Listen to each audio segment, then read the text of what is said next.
নমস্কার, কৃষ্ণাস কিচেন ক্রিয়েশনে সবাইকে স্বাগত। বন্ধুরা, আজ আমি বানাবো ফুলকপি আলুর রসা।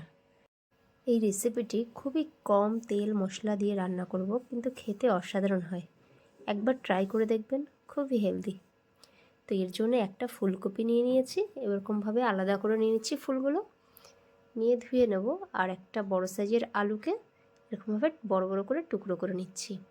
আর একটা মিডিয়াম সাইজের পেঁয়াজ এরকম অর্ধেক কুচো করে নিয়ে নিলাম, আর অর্ধেক কুচো করে রেখেছি, ওটা পেস্টের জন্য ইউজ করবো। তো এই রসুন আর পেঁয়াজটা নিয়েছি। এরপর নিলাম একটা টমেটো অর্ধেক কুচো করে নিয়েছি, আর ধনেপাতা 2 চামচ মতো কুচো করে নিলাম, আর 1 চামচ মতো আদা বেটে নিয়েছি, আর কিছু মটর ছাড়া নিয়েছি। এরপর গ্যাস অন করে দিয়ে একটা কড়াইয়ে একটা দারচিনি দিলাম, 8 থেকে 10 পিস গোলমরিচ দিয়েছি, 5 থেকে 6টা লং আর 2টো এলাচ দিয়ে একটু শুকনো খোলায় ভেজে নিচ্ছি। এরপর একটু ঠান্ডা করে নিয়ে গুঁড়ো করে নিচ্ছি। এর কড়াইয়ে 3 চামচ মতো তেল দিয়ে দিয়েছি। এরপর দিয়ে দিলাম ফুলকপির টুকরোগুলো, আর একটু লবণ একটু হলুদ দিয়ে কিছুক্ষণ ভাজবো। অল্প আছে ধীরে ধীরে ভেজে নিতে হবে, যাতে একটু দাগ লেগে যায় ফুলকপিতেও, তাহলে খুব ভালো খেতে টেস্ট হয়। তো ভাজাটা হয়ে গেছে, একটু দাগ লেগে গেছে, তো তুলে নিলাম। এরপর ওই কড়াইয়ে 1 চামচ তেল দিলাম, আর দিয়েছি একটা শুকনো লঙ্কা ফোড়ন, একটা তেজপাতা আর অল্প জিরে ফোড়ন দিলাম, দিয়ে একটু নাড়ি চাড়িয়ে নিচ্ছি।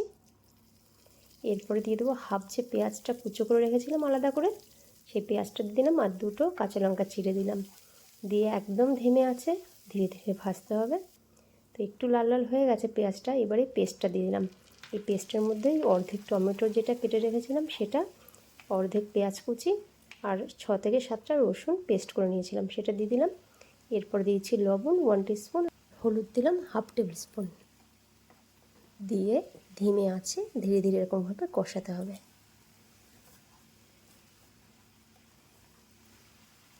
কিছুক্ষণ কষানো হয়ে গেছে। এরপর দিয়েছি আদা বাটাটা। আদা বাটা আমি 1 চামচ নিয়েছি, আর একটু সাথে জল দিয়ে এরপর কষে নিচ্ছি। একটু জল দিলে কষাটা খুব ভালো হয়, পুড়ে যায় না, এর জন্য একটু জল দিয়ে কষে নিচ্ছি।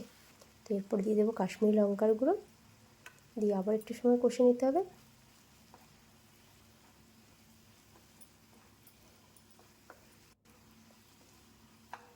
কিছুটা কষা হয়ে গেছে। এরপর আমি দিয়েছি আলুর টুকরোগুলো। এখানে আমি একটা বড় সাইজের আলু টুকরো করে নিয়েছিলাম। তো এই আলুর টুকরোগুলো দিয়ে আবার ধিমে আছে ধীরে ধীরে করে কষতে হবে। তো কষাটা অনেকটাই হয়ে গেছে, তো জল দিয়ে দিচ্ছি আমি 1/2 গ্লাস মতন, দিয়ে আবার একটু কষিয়ে নিচ্ছি। আমি জল দিলাম কারণ আলুটা একটু বড় বড় টুকরো, আর নতুন আলু যেহেতু সিদ্ধ হতে একটু টাইম লাগে, তো একটু জল দিয়ে আমি এটা সিদ্ধ করে নিচ্ছি আগে দিয়ে একটু ঢাকা দিয়ে। তো হাফ সিদ্ধ হয়ে যাওয়ার পরেই ফুলকপি ভাজাগুলো দেবো, তাহলে কী হবে ফুলকপিগুলো ভাঙবেও না, খেতেও ভালো হবে। তো আলুটা হাফ সিদ্ধ হয়ে গেছে, এর জন্য ফুলকপি ভাজাগুলো দিয়ে দিলাম, আর দিয়ে দিচ্ছি কাঁচা মটর, দিয়ে আবার ভালো করে নাড়ি চাড়িয়ে মশলাটা কষিয়ে নিতে হবে ফুলকপিতে, যাতে মেখে যায় ভালো করে। তো কিছুটা কষানো হয়ে গেছে, এইবার আমি 1 গ্লাস মতো জল দিয়ে দিচ্ছি, দিয়ে আবার গ্যাসটাকে একটু ধিমে করে দিলাম। এরপরে ঢাকা দিয়ে দেবো, 5 থেকে 7 মিনিট মতো রাখবো ঢাকা দিয়ে। তো হয়ে গেছে 5-7 মিনিট। এবারে ধীরে ধীরে এরকম করে নাড়তে হবে। এরপরে দিয়ে দেবো ধনেপাতা কুচি 2 চামচ মতো,